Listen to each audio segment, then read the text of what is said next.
আসামলৈ চেনেললৈ আপোনালোক সকলোকে স্বাগতম জনাইছো। আজি ভিডিঅ'টোত ভাৰতৰ ইতিহাসত লিপিবদ্ধ কেইখনমান উল্লেখযোগ্য যুদ্ধৰ বিষয়ে উল্লেখ কৰা হ'ল। প্ৰথম পানিপত যুদ্ধ। এই যুদ্ধ হৈছিল 1526 চনত। এই যুদ্ধত ইব্ৰাহিম লোডি আৰু বাবৰৰ মাজত হৈছিল। এই যুদ্ধত বাবৰে জয়লাভ কৰে। দ্বিতীয় পানিপত যুদ্ধ। দ্বিতীয় পানিপত যুদ্ধ হৈছিল 1556 চনত। এই যুদ্ধ হৈছিল আকবৰ আৰু সম্ৰাট হেমচন্দ্ৰ বিক্ৰমাদিত্যৰ মাজত। এই যুদ্ধত আকবৰে জয়লাভ কৰে। তৃতীয় পানিপত যুদ্ধ। তৃতীয় পানিপত যুদ্ধ হৈছিল 1761 চনত। এই যুদ্ধ হৈছিল মাৰাঠা আৰু আহমেদ শ্বাহ আব্দালীৰ মাজত। এই যুদ্ধত মহম্মদ শ্বাহ আব্দালীয়ে জয়লাভ কৰে। প্ৰথম তৰাইন যুদ্ধ। প্ৰথম তৰাইন যুদ্ধ হৈছিল 1192 চনত। এই যুদ্ধ হৈছিল পৃথ্বীৰাজ চৌহান আৰু মহম্মদ ঘুৰিৰ মাজত। এই যুদ্ধত পৃথ্বীৰাজ চৌহানে জয়লাভ কৰে। দ্বিতীয় তৰাইন যুদ্ধ। দ্বিতীয় তৰাইন যুদ্ধও 1192 চনত হৈছিল। এই যুদ্ধও পৃথ্বীৰাজ চৌহান আৰু মহম্মদ ঘুৰিৰ মাজতে হৈছিল। এই যুদ্ধত মহম্মদ ঘুৰিয়ে জয়লাভ কৰে। হলদিঘাটী যুদ্ধ। হলদিঘাটী যুদ্ধ হৈছিল 1574 চনত। এই যুদ্ধ হৈছিল মহাৰাণা প্ৰতাপ আৰু মোগলৰ মাজত।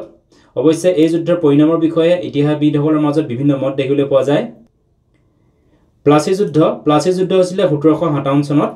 এই যুদ্ধ হৈছিল ব্ৰিটিছ ইষ্ট ইণ্ডিয়া কোম্পানী আৰু বেংগলৰ নবাব চিৰাজউদ্দৌলাৰ মাজত। এই যুদ্ধত ইষ্ট ইণ্ডিয়া কোম্পানীয়ে জয়লাভ কৰে। বক্সাৰ যুদ্ধ। বক্সাৰ যুদ্ধ হৈছিল 1764 চনত। এই যুদ্ধত এক পক্ষত আছিল ব্ৰিটিছ ইষ্ট ইণ্ডিয়া কোম্পানী আৰু আনটো পক্ষত আছিল মোগল সম্ৰাট শ্বাহ আলম দ্বিতীয়ৰ লগতে বানাৰসৰ মহাৰাজ বলৱন্ত সিং, বেংগল আৰু অৱধৰ নবাব ক্ৰমে মীৰ কাছিম আৰু সুজাউদ্দৌলা। এই যুদ্ধত ইষ্ট ইণ্ডিয়া কোম্পানীয়ে জয়লাভ কৰে। শৰাইঘাট যুদ্ধ। শৰাইঘাট যুদ্ধ হৈছিল 1671 চনত। এই যুদ্ধ আহোম সৈন্য আৰু মোগল সৈন্যৰ মাজত হৈছিল। এই যুদ্ধত আহোম সৈন্যই জয়লাভ কৰে। খানৱা যুদ্ধ। খানৱা যুদ্ধ হৈছিল 1527 চনত। এই যুদ্ধ হৈছিল বাবৰ আৰু ৰাজপুত ৰজা ৰাণা সাংগাৰ মাজত। এই যুদ্ধত বাবৰে জয়লাভ কৰে। ঘাগৰা যুদ্ধ। ঘাগৰা যুদ্ধ হৈছিল 1529 চনত।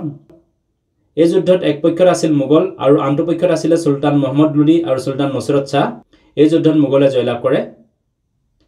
কনৌজ যুদ্ধ। কনৌজ যুদ্ধ হৈছিল 1540 চনত। এই যুদ্ধ হৈছিল শ্বেৰ শ্বাহ ছুৰী আৰু হুমায়ুনৰ মাজত। এই যুদ্ধত শ্বেৰ শ্বাহ ছুৰীয়ে জয়লাভ কৰে। তালিকটা যুদ্ধ। তালিকটা যুদ্ধ হৈছিল 1565 চনত।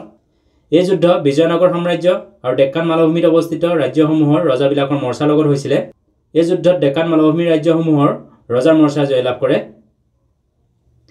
কৰ্ণাল যুদ্ধ। কৰ্ণাল যুদ্ধ হৈছিল 1739 চনত। এই যুদ্ধ নাদিৰ শ্বাহ আৰু মহম্মদ শ্বাহৰ মাজত হৈছিল। এই যুদ্ধত নাদিৰ শ্বাহে জয়লাভ কৰে।